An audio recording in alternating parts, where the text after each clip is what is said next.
Hi everyone, I'm Mr. Bunn and I'm going to go through a quick tutorial on Google Apps. First thing we're going to talk about is the chat feature, and then we'll talk about collaborating with the Google Drive, formerly known as Google Docs, and then we'll get a little bit into the calendar and then talk about the More function. At the end of the video, you can freeze the frame or freeze it now and check out, I have two links to YouTube videos about Google Doc or Google Apps in Education. The first one's a short 1.5 minute video, very nice video, nicely done. And then the second one is about a 12-minute video geared towards educators, but it does go into each application in a lot of detail. So check those out when we're done. But first of all, let's talk about Google Chat. Google Chat is a very useful tool when working on a project or just trying to get quick messages back and forth instead of sending emails. You can just click on the person's name and their name will come up down here in a chat window, and then you can type whatever you want. You have to invite somebody, so you have to get someone's contact information, their Gmail address, and then you can send an invite to chat to them, and then it'll pop up that they want to chat with you. You accept and start typing, and then anytime they're online, their name will show up in a green circle here. You can do video chatting. You have to just enable that in the settings, and if they're not online, then they'll show up either not show up at all, or they'll show up with a silver or gray dot. So that's chatting. The second thing, and probably the most important, is the Google Drive function. And remember, this is all free. You just have to create an account, and I think Houghton Lake school students all in the 2012-2013 school year have Houghton Lake Gmail accounts given to them. So the Google Drive, formerly Google Docs. This is great. One of the best things about it is collaboration and working with other people. So you go over here to create, and you can create a document, which would be like a Word document. You can create a presentation, which would be similar to PowerPoint. You can create a spreadsheet, which is like Excel. Forms, those are surveys. Very easy to create. They turn out really professional looking, but they're very easy if you wanted to send a survey to people that you had email addresses for. So there's not as many bells and whistles on them as Microsoft, but the sharing and the collaboration factor is wonderful. So if you're creating a document,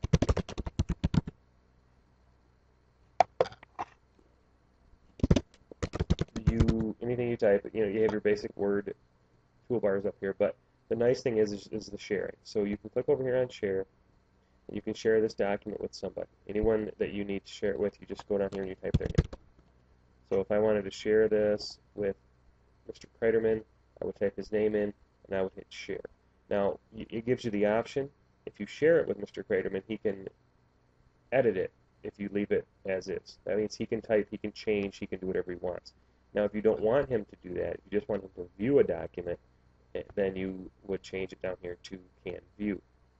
Now, the other option, you can let him comment. So now he can't edit the document, but he can place little sticky note comments through it, and then you can read those comments and comment back and forth. It's a way to chat while on a document. Now, once something is shared, then you can go over and you can chat and comment on the document itself.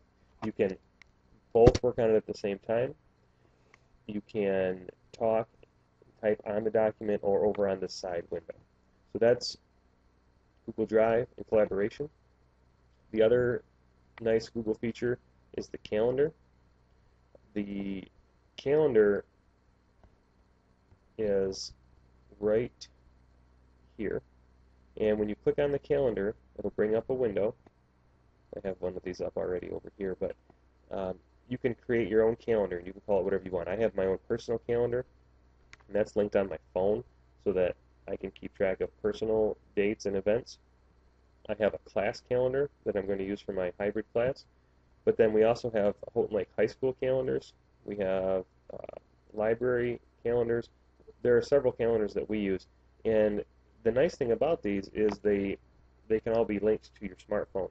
So you can get email updates, you can get alarms, you can get notifications on your smartphone. So if you have one of those, it's a very nice tool to have, and you can send invites to people. So if I create an event, I could type the event here, I can change the date, I can change the time, but then if I add guests, this will send an invite to people. Say you wanted to invite people to an after-school event, practice, or some sort of banquet. You just would type their names in here, and your email contacts would come up. They would get an invite, and then they would tell you whether they're coming or not. It'd be a yes, no, or maybe, similar to Facebook events. So those are some of the major Google apps that you will use in many of your online courses, and just in general. I use it all the time for non-school related events too. The more function also, there are, it's growing all the time, but Google has all sorts of different apps for personal and educational use. There's YouTube, there are books. You can create a YouTube account now through Google, through your Gmail. It's the same address. You don't have to remember multiple things. There are map functions. I use these on my phone all the time. But Google Earth is a nice educational site or personal site. But yeah, as you can see, it just keeps going on and on and on. There are blogs out there. If anyone's into that, you can get them all sent to your Gmail. So at any rate, lots of things to do with education or education-related apps on Google. Again, check these two videos out. The first one's very short, very nice video. The second one's a little bit longer, but it goes into more detail. So I hope you've enjoyed this presentation. I hope that it's helpful. It's just the basics. There are a lot more videos out there on the topic that go into more detail, but this will at least get us started. So thank you. Signing off.